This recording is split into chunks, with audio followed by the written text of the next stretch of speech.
Hey friends, if you wish to download and install Cisco Webex on your computer, then please watch this video. I will guide you through the easiest method. So first of all, you can download it through the Microsoft Store.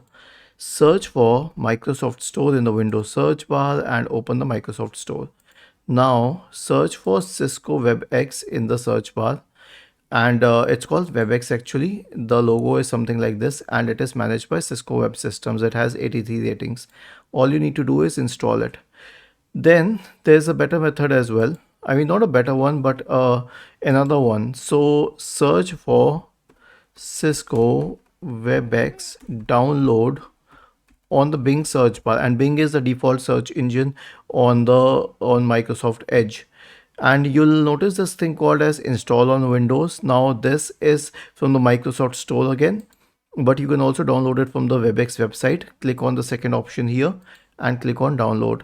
It will redirect you to the original WebEx website, and then you can click on the 64-bit version or 34-bit if you have a 34-bit computer, and then click on webex.exe and it will start installing WebEx.